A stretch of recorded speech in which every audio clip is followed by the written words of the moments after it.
কই গো গিন্নি, এক গ্লাস জল দিয়ে যাও দেখি। হ্যাঁ, আমি এই একটু বাথরুমে আছি, এখন যেতে পারবো না। তুমি গিয়ে একটু জলটা গড়িয়ে খাও। না, লেওরা ভালো জ্বালাতনে পড়লাম তো। বাড়া বাথরুম যাওয়ার আর সময় পাইনি। বাড়া তুমি কার বাথরুম যাওয়ার সময় পাও না নাকি? ঘরেতে পরে একটু শান্তিতে থাকবো, সে শান্তিতে থাকারও জায়গা নেই। 100 বাচ্চা বাড়ি থেকে বেরিয়ে যায় তো আর এক মরানি বাথরুমে গিয়ে বসে আছেন। কই গো, হলো তোমার? এবারে বার হও। এ বাল, ভালো জ্বালাতনে পড়লাম তো। লেওরা বলছি আমি আসছি, তাও ওনার তষ্ট হয়েছে না। তা অতই যখন দাঁড়া, তাহলে একটু উঠে গড়িয়ে খেতে কি হয়েছে? কি হয়েছে? আমি জল গড়িয়ে খাবো? অর্ডার করে খেতে গেলে না একটু অপেক্ষা করতে হয়, নয়তো নিজেকে গিয়ে নিয়ে আসতে হয়। বেশি আরাম করে বসে খেতে খেতে একদিন হারাম হয়ে যাবে। কি হয়েছে? আমি বসে বসে খাই? দাঁড়া মাগি, তোর গান্ডে বেন্ডা গেলামে বের করছি। রাত দিন গান্ডে বেন্ডা গিলবি আর কাজের ভয়তে বাথরুমে গিয়ে বসে থাকবি? দাঁড়া, তো দিচ্ছি আমি। আচ্ছা আচ্ছা, একটু বসো, আমি যাচ্ছি।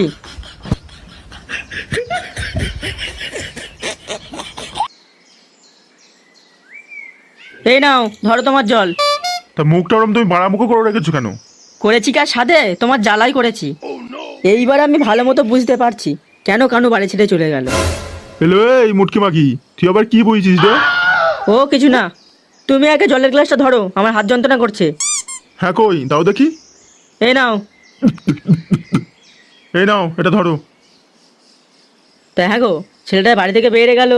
তুমি যাও না, যাও না, পাড়ায় গিয়ে একটু খোঁজখবর নিয়ে এসো না। বাট ওকে খুঁজে লাভ নেই। দেখবে এখন পেটে যখন টান পড়বে না, ও আপনার সুসুর সুসুর করে বাড়িতে ঠিক চলে আসবে। আর যদি না আসে তাহলে? না আসে বা সরে বাচ্চাটা যাবে কোথায়? বাইরের কোন নাম খাওয়া দেবে? হ্যাঁ, দুনিয়াটাকে এখনো চেনে না তো। লোকে যখন ঝোপ বুঝে কোপ মেরে চলে যাবে, তখন বকেচোদাটা বুঝবে। ওইটাই তো আমার ভয় হচ্ছে। তুমি গিয়ে একটু দেখো না গো পাড়ায়। হ্যাঁ, ল্যাওড়া কানের ধারে একই কথা নিয়ে গ্যাজর গ্যাজর করো না তো। বললাম তো, সময় হলে দেখবে ও ঠিক সুসুর সুসুর করে এসছে বাড়িতে। তা হলেও তোমার কিন্তু একবার যাওয়া উচিত পাড়াইতে। তুমি বাবা হয়ে খেয়াল রাখবে না ছেলে কি করছে না করছে? মারা খেয়াল রাখবো? কি খেয়াল রাখবো? ও আমার কোনো কথা শোনে?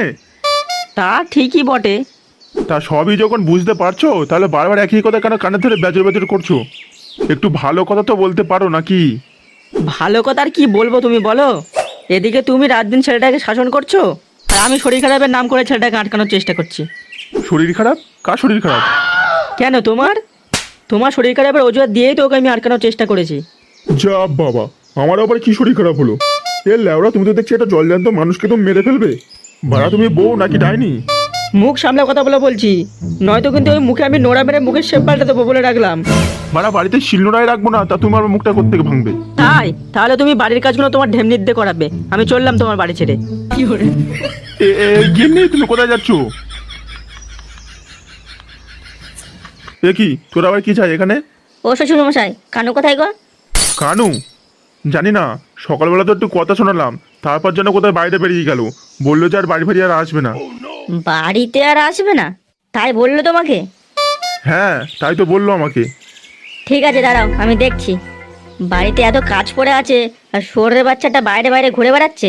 ওর আড্ডা মারা আজ আমি গাঁড়ে দেবো। বাড়িতে একটা বউ ছেলে আছে, সে খেয়াল নেই শোরের বাচ্চাটার। দাঁড়া কানু, আজকে আয় তুই বাড়িতে, তোর গাঁড় আমি ভাঙছি। তা হ্যাঁ গো কানুদা, বৌদি তো লেওড়া বাড়ি ফিরে আসলো, তা একটু পার্টি ফাটি দাও এবার। লেওড়া টাকা যেন 14 টাকা পার্টি দে বললি আর পার্টি হয়ে গেল, তাই না? তুই ওরকম ভাবে কথা বলছিস কেন?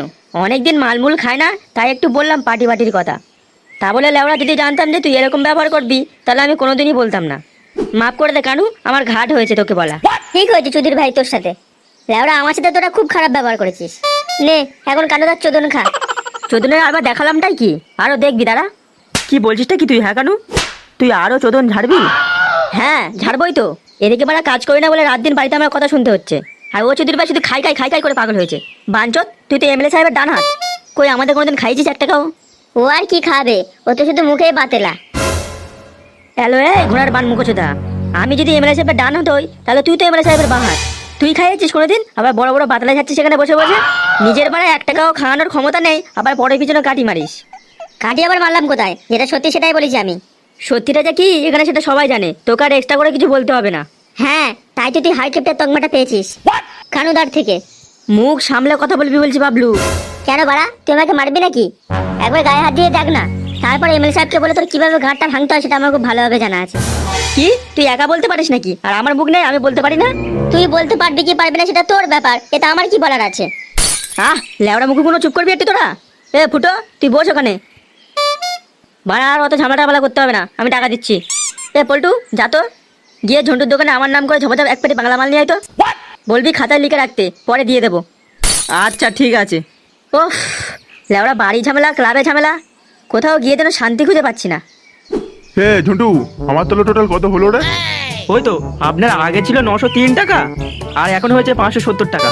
ওই টোটাল সব মিলে 1473 টাকা। ঠিক আছে, বাকিটা খাতায় লিখে রাখ, পরে এসে দিয়ে যাব। বলছিলাম নান্টু বাবু, মানে কিছু টাকা দিয়ে গেলে ভালো হতো না? খাতায় তো আপনার বাকি লিখতে লিখতে খাতার পেজ ফুরিয়ে গেছে।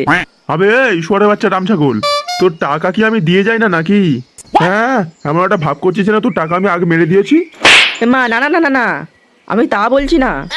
তবে তুই কি বলতে চাইছিস? হ্যাঁ বাঞ্চত, শোন ঝন্টু, আমরা বাকি খাই বলে তোর দোকানটা চলে। আচ্ছা ঠিক আছে নান্টু বাবু, আপনি পরে সময় করে এসে দিয়ে যাবেন এখন। হ্যাঁ সে ঠিক আছে। এ কি কাকু, আপনি এখানে? হ্যাঁ মানে ওই এদিক থেকে একটু হাঁটতে হাঁটতে যাচ্ছিলাম আর কি।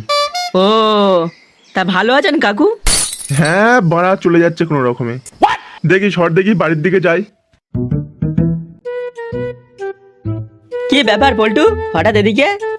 এই এলাম একটু তোর দোকানে মাল নিতে। তা বলো পল্টু, কয় বোতল মাল দেবো?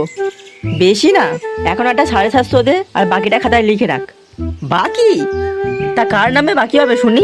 বাকিটা তুই কানুর নামেই লিখে রাখ, কারণ ওই আমাকে পাঠিয়েছে। কানু পাঠিয়েছে? না না বাড়া, ওকে বাকি দেওয়া যাবে না। বাকি দেওয়া যাবে না মানে?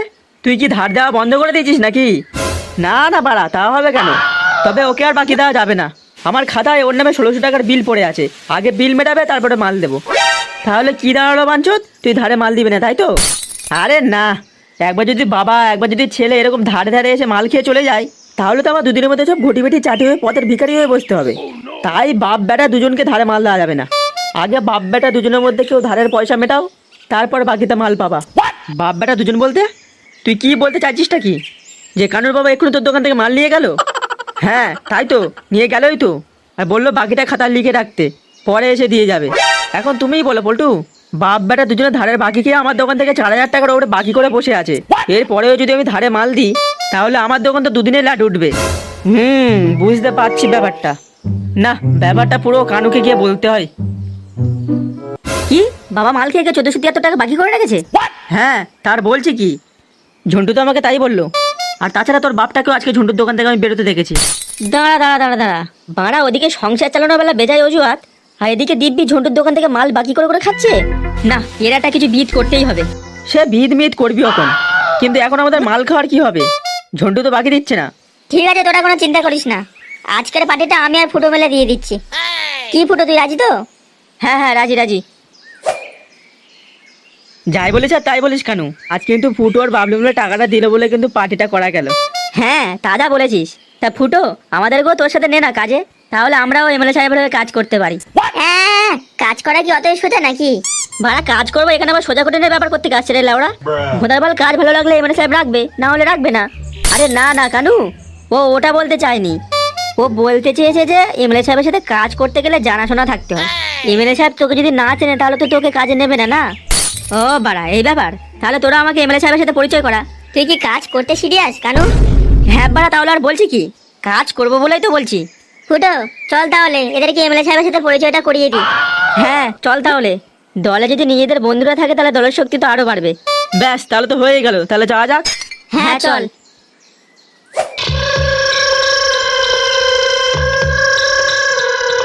করে এবার বাচ্চা মদন, হ্যাঁ বলুন এমএলএ সাহেব। তার দোকানপাট সব ঠিকঠাক চলছে তো নাকি? হ্যাঁ, এই আপনার দৌলতে খুব ভালো মতোই চলছে। তা ভালো চলছে যখন, পার্টি অফিসে গিয়ে ঠিকঠাক সময় গণেশ পুজোটা করে আয়। গণেশ পুজো বলতে ঠিক বুঝলাম না এমএলএ সাহেব। চোদনা ন্যাকা ষষ্ঠী আমার, কিচ্ছু বোঝে না।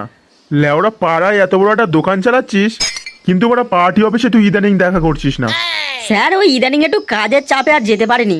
ঠিক আছে, ঠিকঠাক সময় পার্টি অফিসে গিয়ে গণেশ পুজোটা করে আসবি, নয়তো তুই আর তোর এই দোকান এলাকার বাইরে ছুঁড়ে ফেলে দেবো একদম। হ্যাঁ হ্যাঁ স্যার, ঠিক টাইমে আমি চলে যাব। ঠিক আছে, এখন একটা বিচি গরম করা চাঁদে দেখি। হ্যাঁ স্যার, বসুন না বসুন, আমি দিচ্ছি।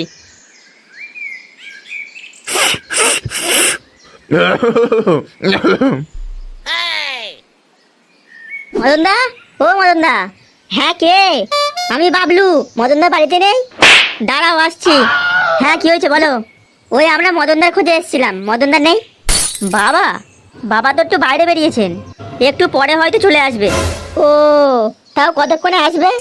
তা ঠিক বলতে পারবো না। ঠিক আছে, আমরা তাহলে পরে আসছি। আচ্ছা বাবু, বাবু কিছু কিনে দিন না, খুব খিদে পেয়েছে। এ বান বাচ্চা মদন, একে পেটে পড়ে খেতে দে তো। আচ্ছা এমএলএ সাহেব দিচ্ছি। বাবু বাবু, তুমি মদনের কাছে যাও, ও তোমাকে ভরপেটটা গাঁড়ে ভরে খেতে দেবে, যাও। বাবু খুব খিদে লেগেছে বাবু, খাবো খাবো বাবু। আরে হ্যাঁ রে বাড়া, তুই খাবি। এ মদন, একে ভালো মতো ভরপেটটা খাওয়া দে, আর বিলটা গণেশ পূজা থেকে ম্যানেজ করে দিস। আচ্ছা স্যার, আপনি যেরকম বলবেন সেরকম হবে। এখন আমি একটু আসছি, হ্যাঁ আমার কাজ আছে।